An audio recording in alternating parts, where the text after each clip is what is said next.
நீங்கள் பார்த்து கொண்டிருப்பது உங்கள் ரேமா டிவி. இது சத்தியத்திற்கு சாட்சி.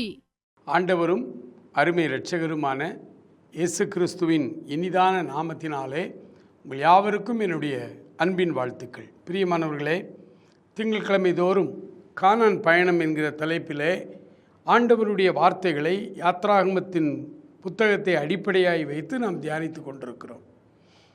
அதே போல் இன்று யாத்ராகமம் 39வது அதிகாரம், மொத்தம் 40 அதிகாரம். நாம் யாத்ராகமத்தின் இறுதி பகுதிக்கு வருகிறோம். 39ஆம் அதிகாரத்தில் ஒரு வார்த்தை திரும்ப திரும்ப திரும்ப வருகிறது. 39வது அதிகாரத்தில் 10 இடங்களிலே அந்த வார்த்தை திரும்ப திரும்ப வருகிறது. நான் உங்களுக்காக அதை வாசிக்கிறேன். யாத்ராகமம் 39ஆம் அதிகாரம், முதல் வசனம், 5ஆம் வசனம், 7ஆம் வசனம். அந்த வசனத்தினுடைய முதல் வரியை மாத்திரம் நான் எடுத்து உங்களுக்கு நான் வாசிக்கிறேன். யாத்ரா 39:1, கர்த்தர் மோசேக்கு கற்பித்தபடியே. யாத்ரா 39 5வது வசனம் இறுதி வரி, கர்த்தர் மோசேக்கு கற்பித்தபடியே. 7வது வசனம் முதல் வரி, கர்த்தர் மோசேக்கு கற்பித்தபடியே. இந்த வார்த்தை 10 இடத்திலே வருகிறது. இந்த 7வது வசனம், அதாவது 1வது வசனம், 5வது வசனம், 7வது வசனம், அதன் பிறகு 21, 26, 29, 31, 32, 42, 43, 10 இடங்களிலே கர்த்தர் மோசேக்கு கற்பித்தபடியெல்லாம், கர்த்தர் மோசேக்கு கற்பித்தபடியெல்லாம், கர்த்தர் மோசேக்கு கற்பித்தபடியே. இந்த வார்த்தை ரொம்ப அழுத்தமாக இந்த அதிகாரத்தில், ஒரு அதிகாரத்தில் 43 வசனம் தான் இருக்குது. அதில் 10 வசனம் சொல்லுகிறது கர்த்தர் மோசேக்கு கற்பித்தபடியே என்று. அப்படியானால் இந்த கானான் பயணத்தில் ஆண்டவர் உங்களிடத்திலும் என்னிடத்திலும் நேரடியாக, தெளிவாக, எந்த இடைத்தரகர்களும் இல்லாமல் ஆண்டவர் நம்மோடு கூட பேச விரும்புகிறார், பேசிக்கொண்டே இருக்கிறார். அது நமக்கு தெரியவில்லை, அல்லது அந்த பழக்கத்துக்குள்ளே நம்ம இன்னும் வரல. அந்த தேவ சமூகத்து பழக்கம் நமக்கு இன்னும் வரல. அதற்குத்தான் இந்த யாத்ராகமத்திலே இஸ்ரேல் ஜனங்களிடத்தில் அவர் திரும்ப திரும்ப இந்த காரியங்களை கற்றுக் கொடுத்து அவர்களை வளர்த்து வருகிறார். இப்போ இயேசு கிறிஸ்து இந்த பூமியிலே நம்மை போல ஒரு மனிதனாய் அவர் ஊழியத்திற்கு வந்த பொழுது ஜனங்களை பார்த்து ஒரு வார்த்தை சொல்லுகிறார். மத்தேயு எழுதின சுவிசேஷம் 11ஆம் அதிகாரத்தில் நம்ம எல்லாருக்கும் தெரிந்த வசனம் 29வது வசனத்தை நான் உங்களுக்காக வாசிக்கிறேன். மத்தேயு 11ஆம் அதிகாரம் 29வது வசனம். நான் சாந்தமும் மன தாழ்மையுமாய் இருக்கிறேன், என் நுகத்தை உங்கள் மேல் ஏற்றுக்கொண்டு என்னிடத்தில் கற்றுக்கொள்ளுங்கள், என்னிடத்தில் கற்றுக்கொள்ளுங்கள். ஆண்டவரிடத்திலே நாம் கற்றுக்கொள்ள வேண்டிய காரியங்கள் ஏராளமாக இருக்கிறது. ஆண்டவரிடத்திலே கற்றுக்கொள்ளுங்கள். ஆரம்பத்தில் நான் ஆண்டவரை ஏற்றுக்கொண்டு ஆண்டவருடைய இந்த ரட்சிப்பின் அனுபவத்திற்குள்ளே நான் வந்த பொழுது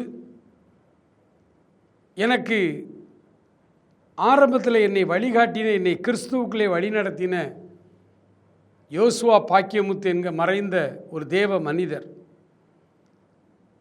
என்னுடைய சொந்த கிராம பகுதியில் அருகிலே இருக்கிற சீவலசமுத்திரம் என்கிற கிராமத்திலே வாழ்ந்து மரித்தவர். அவர்தான் 1985வது வருடம் ஜனவரி மாதம் நான் ரட்சிப்படைகிற அந்த நிமிடத்தில் ஆண்டவரை மன்னித்த அந்த நாளில் எனக்கு ஜெபித்த மனிதர். அவர் மூலமாய் தான் நான் ஆண்டவரை ஏற்றுக்கொண்டேன்.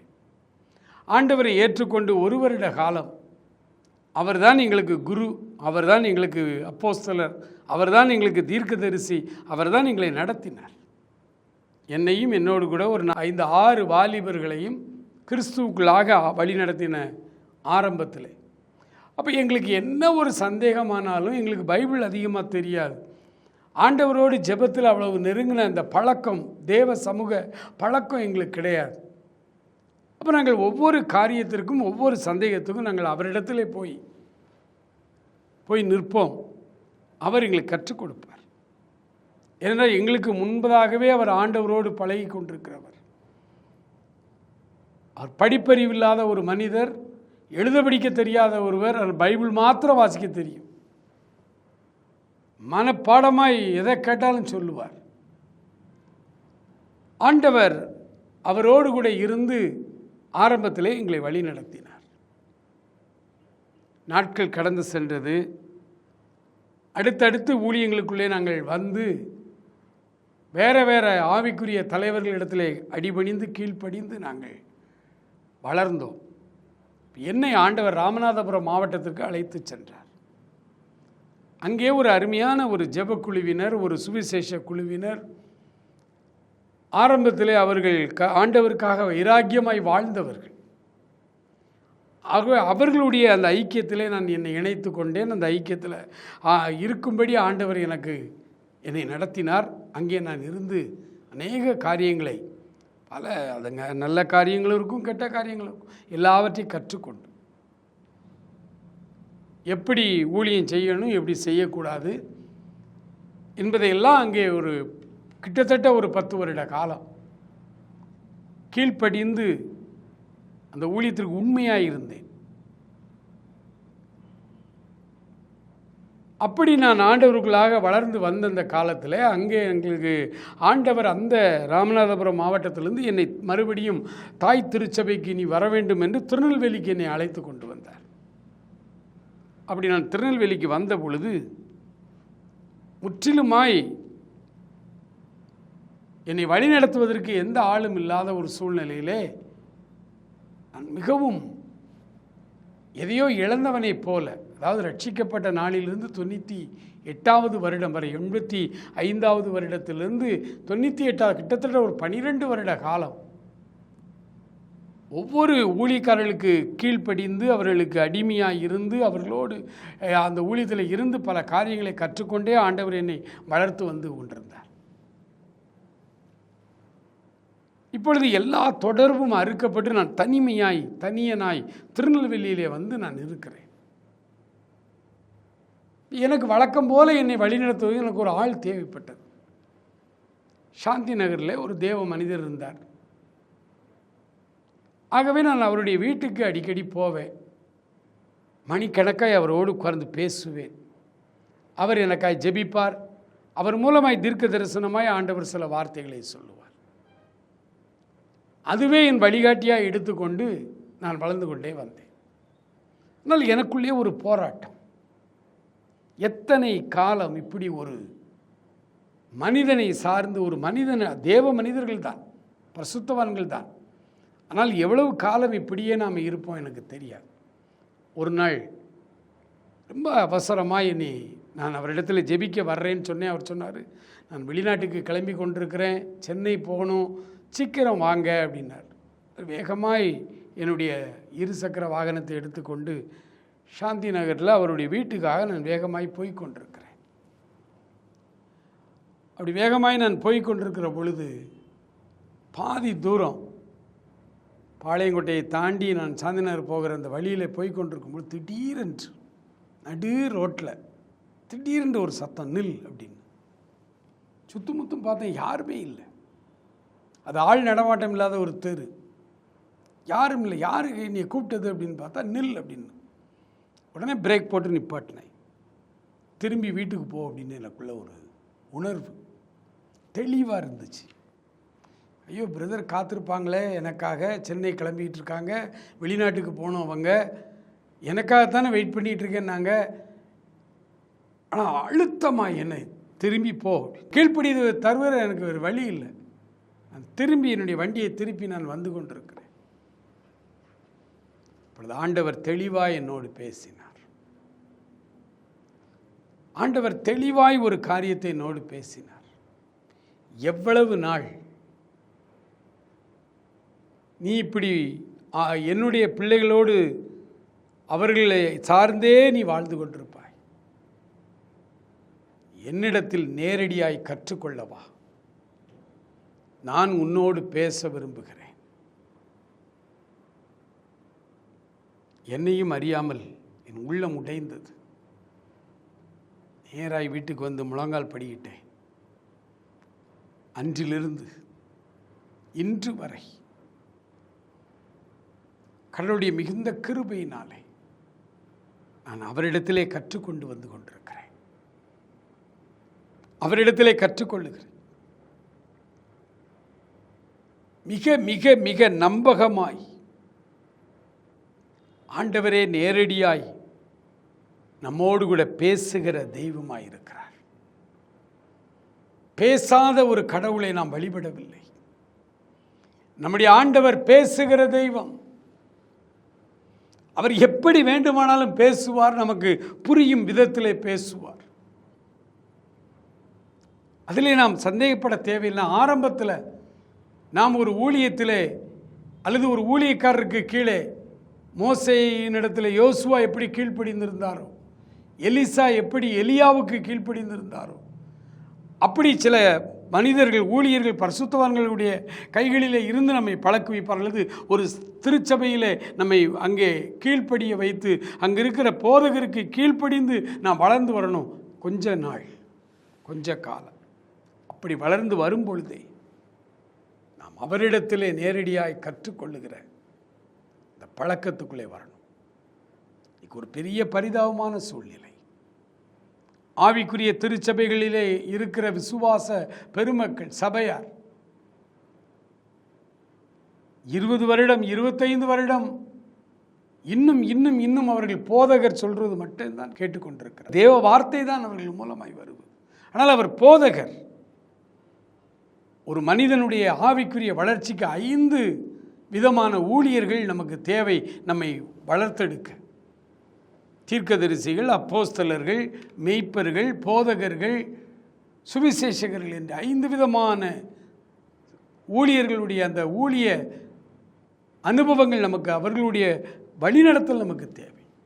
வெறும் ஒரு பாஸ்டரை மாத்திரம் பற்றி கொண்டு இருக்காமல் அவர் சபையிலே நாம் இருந்து அப்படியே வளர்ந்து வரும் பொழுதே எல்லா ஊழியங்களையும் உருவாக்கின ஆண்டவராகிய இயேசு கிறிஸ்துவின் கற்றுக்கொள்ள வர வேண்டும். அதுக்காக சபையை விட்டுட்டு வெளியே வரணும் அப்படி இல்லை, அங்கே இருக்கணும். ஒரு பக்கம் சபைக்கு கீழ்ப்படிந்து, சபை போதகருக்கு கீழ்ப்படிந்து, சபை ஊழியங்களிலே இணைந்து எல்லா காரியம், அதே நேரத்தில் நம்முடைய தனிப்பட்ட வாழ்க்கையில் நம் ஆண்டவரிடத்தில் நேரடியாய் கற்றுக்கொள்ள வேண்டிய பல காரியங்கள், சத்தியங்கள், பல திட்டங்கள், பல காரியங்களை ஆண்டவர் வைத்திருக்கிறார். ஆகவே தான் மத்தேயு 11:29 சொன்னார். 28 சொல்லும்போது சொன்னார், வருத்தப்பட்டு பாரம் சுமக்கிறவர்களே நீங்கள் எல்லாரும் என்னிடத்திலே வாருங்கள், நான் உங்களுக்கு இளைப்பாறுதல் தருவேன். அந்த இளைப்பாறுதல் மாத்திரம் அதிலே நின்று விடக்கூடாது. நான் சாந்தமும் மனத்தாழ்மையுமாயிருக்கிறேன். என் நுகத்தை உங்கள் மேல் ஏற்றுக்கொண்டு என்னிடத்திலே கற்றுக்கொள்ளுங்கள், என்னிடத்திலே கற்றுக்கொள்ளுங்கள். அப்பொழுது உங்கள் ஆத்துமாக்களுக்கு இளைப்பாறுதல் கிடைக்கும். ஆவிக்குரிய வட்டாரங்களிலே அல்லது ஆவிக்குரிய திருச்சபைகள் என்று சொல்லுகிற இந்த பெந்தேகோஸ்தே திருச்சபைகள் நடுவிலே ஒரு காரியம் ரெகுலராய் நடந்து கொண்டே இருக்கிறது உங்களுக்கு தெரியும். கொஞ்ச நாள் ஒரு விசுவாச தம்பதியினர் அல்லது ஒரு விசுவாச குடும்பத்தினர் கொஞ்ச நாள் ஒரு சபையில் இருப்பாங்க. கொஞ்ச நாள் நல்லா இருப்பாங்க, கீழ்ப்படிதலோடு இருப்பாங்க, அடங்கி இருப்பாங்க, சபைக்கு ரொம்ப சப்போர்ட்டிவாக இருப்பாங்க, மகிழ்ச்சியாக இருக்கும். கொஞ்ச நாள் கழித்து அவர்களுக்குள்ளே சில அண்டர்ஸ்டாண்டிங்கில் சில பிரச்சனைகள் உருவாகும். அந்த பிரச்சனைகள் உருவாகும் பொழுது அவர்களுக்கு அதற்கு விடை சொல்வதற்கு அங்கே ஆள் இல்லை. ஏன்னா பிரச்சனையே பாஸ்டரோடு தான் உருவாகும். உடனே அவர்கள் என்ன செய்வார்கள், இடத்தை காலி பண்ணிட்டு அடுத்த சபைக்கு போயிடுவாங்க. இது இன்று நேற்றல்ல, ஆதிகாலம் தொட்டு முதல் நூற்றாண்டு திருச்சபையிலிருந்து இன்று வரை அது நடந்து கொண்டே இருக்கிறது. அதற்கு என்ன காரணம்? அவர்கள் இந்த சபையில் இருந்தார்கள், மிக நன்றாய் வளர்ந்து வந்தார்கள், அவர்கள் அந்த பாஸ்டரோடு அவருக்கு கீழ்ப்படிந்து இருந்தால் எல்லாம் வாஸ்தவம் தான். ஆனால் நாட்கள் செல்ல செல்ல ஆண்டவரை அவர்கள் கற்றுக்கொள்ள ஆண்டவரிடத்தில் கற்றுக்கொள்ளுகிறவர்களாய் அவர்கள் மாறணும். இல்லைன்னா கொஞ்ச நாள் ஒரு சபையில் இருப்பாங்க, அடுத்த சபைக்கு போவாங்க. அங்கே கொஞ்ச நாள் இருப்பாங்க, இங்கே இருந்த அளவுக்கு கூட வருஷங்கள் அங்கேருந்து அடுத்த சபைக்கு போவாங்க. கொஞ்ச நாள் கழித்து ஒரு 4-5 சபைக்குள்ளே போய் பார்த்துட்டு, எல்லா ஊழியக்காரர்களுமே தவறு தான்யா, எனக்கு யாருமே வேண்டான்னு சொல்லி தனியாக வீட்டில் இருப்பாங்க, எங்கேயும் போக மாட்டாங்க. அப்படியே ஆவிக்குரிய பின்மாற்றத்தில் போயிடுவாங்க. ஏன்னா அவங்க கடைசி வரை இத்தனை சபைகளுக்குள்ளே இருந்து வந்தார்கள், ஆனால் கடைசி வரை அவங்க ஆண்டவர்கிட்ட நேரடியாக வரவே இல்லை. ஆகவே தான் யாத்திராகமத்தில் கடைசி 2 அதிகாரங்கள், வழிநெடுக 40 அதிகாரத்திலும் அந்த வார்த்தைகள் இருக்கிறது. ஆனால் இந்த கடைசி அதிகாரங்களில் திரும்ப திரும்ப திரும்ப மோசேக்கு கர்த்தர் கற்பித்தபடியே, அப்படின்னா என்ன அர்த்தம்?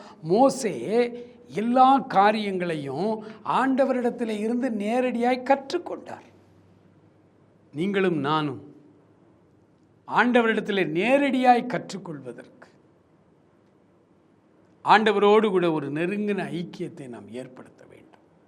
இந்த வருடம் ஒரு தீர்மானம் எடுங்கள். ஆண்டவரே, கானான் பயணத்தை இந்த ரேமா இவாஞ்சலிக்கல் மிஷன் இந்த டிவி நிகழ்ச்சிகளின் வழியாய் நான் இந்த கானான் பயணத்தை தியானித்து கொண்டே வருகிறேன். ஒரு சில குடும்பங்கள் எனக்கு ஃபோன் பண்ணி சொல்லும் பொழுது சொன்னார்கள், பிரதர், திங்கட்கிழமை தோறும் உங்களுடைய செய்தியை குடும்பமாக உட்கார்ந்து நாங்கள் டிவியில் பார்க்குறோம், குடும்பமாய் நாங்கள் அதை கற்றுக்கொள்ளுகிறோம், வேதாகமத்தில் யாத்ராகமத்தோடு கற்றுக்கொள்ள ரொம்ப நல்லா இருக்கு அப்படின்னு சொல்லுவாங்க. பலர் என்னிடத்தில் நேரடியாகவும் சொல்லி இருக்கிறார்கள். ஆண்டவருக்கு ஸ்தோத்திரம்.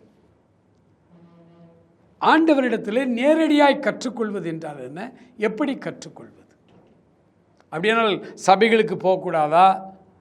அல்லது இந்த விதமான டிவி நிகழ்ச்சிகளை எல்லாம் அந்த பிரசங்கத்தெல்லாம் கேட்கக்கூடாதா? நாங்கள் நேரடியாக ஆண்டவர்கிட்ட தான் பேசணுமா? அப்படி இல்லை. உங்களுடைய ஆவிக்குரிய வாழ்விலே சபை ஒரு பிரதானமான பங்கு வகிக்கிறது. அந்த சபையிலிருந்து, அந்த பாஸ்டர் இடத்துலேருந்து உங்களுக்கு வர வேண்டிய சர்வீஸ், அந்த செய்திகள் எல்லாமே உங்களுக்கு வந்து கொண்டிருக்கிறது. ஆனால் அது மாத்திரம் ஒரு ஆவிக்குரிய மனிதனுடைய வளர்ச்சிக்கு போதாது. அதனால தான் கொஞ்ச நாளுக்கு மேலே ஒரு சபையில் இவங்களால் இருக்க முடியல, அடுத்த சபைக்கு போய் பார்க்குறாங்க. அங்கேயே அதே நிலைமை தான். ஏன்னா ஒரு மனிதனுக்கு ஒரு பாஸ்டர் இருக்கிறாரு, அவருடைய செய்திகள் மாத்திரம் போதாது. தீர்க்கதரிசியினுடைய அந்த சர்வீஸ் வேணும், அப்போஸ்தலர்கள் வேணும், மெய்ப்பர்கள் வேணும், போதகர்கள் வேணும், சுவிசேஷகர்கள் வேணும். எல்லாமே நமக்கு இருக்கணும். இது எல்லாம் இருக்கிறதா இயேசுநாதர். அவரிடத்தில் நேரடியாக எப்படி கற்றுக்கொள்ளும்? ஒன்று, ஜெபம். எவ்வளவுதான் நம்ம சபையில் போய் ஆவியில் நிறைஞ்சு நம்ம ஜெபிச்சாலும் அது பயிற்சி களம். அங்கே பயிற்சி எடுத்துகிட்டு வந்துட்டு மிச்சம் 6 நாளும் வீட்டில் எப்போதும் நம்ம தேவ சமூகத்தில் அவரோடு நெருங்கி ஜீவிக்கிற இந்த ஜெப அனுபவத்தில் நாம் இன்னும் கொஞ்சம் அதிகமாக ஜெபிக்க வேண்டும். அடுத்து வேத வாசிப்பு, காலை நேர தியானம், குவைட் டைம்னு சொல்லுவாங்க. காலை நேரம் அமைதலான நேரத்தில் தேவ சமூகத்திலே நம்முடைய எல்லா காரியங்களையும் ஊற்றி ஜெபித்து விட்டு அவரை நன்றாய் துதித்து விட்டு நல்ல நேரம் எடுத்து எல்லாம் பண்ணிட்டு அதுக்கப்புறம் வேதத்தோடு நாம் தேவ சமூகத்தில் அமைதியாய் காலையிலே அமர்ந்திருக்கும் பொழுது ஒரு சில நாட்கள் நீங்கள் தியானத்தை ஆரம்பித்து ஒரு சில அமைதியான கர்த்தர் தெளிவாய் உங்களோடு வசனத்தின் மூலமாய் கற்றுத்தருவார். நிறைய காரியங்கள் ஆண்டவர் பர்சனலாக உங்களோடு பேச வேண்டியிருக்கிறார். அவர் மணவாளன், நீங்கள் மணவாட்டி. மணவாளனுக்கும் மணவாட்டிக்கும் இடையிலே பர்சனலாக சில காரியங்கள் பேசணும். நீங்கள் அங்கே உங்களுக்கு கற்றுத்தரப்பட வேண்டியிருக்கிறது. அது வேறு. அடுத்தாள் மூலமாக ஆண்டவர் பேச மாட்டார், நேரடியாகி பேசுவார். அதற்குத்தான் தாய்மொழியிலே வேதம், அதற்குத்தான் நமக்கு ஜெபம். ஆகவே இந்த நாளில் நீங்கள் ஒரு காரியம் செய்யுங்க. ஆண்டவரே, இந்த கானான் பயணத்தில் இந்த யாத்ராமத்தை இவ்வளோ வாசித்துட்டு வந்துட்டு 39ஆம் அதிகாரத்துக்கு வருகிறேன்.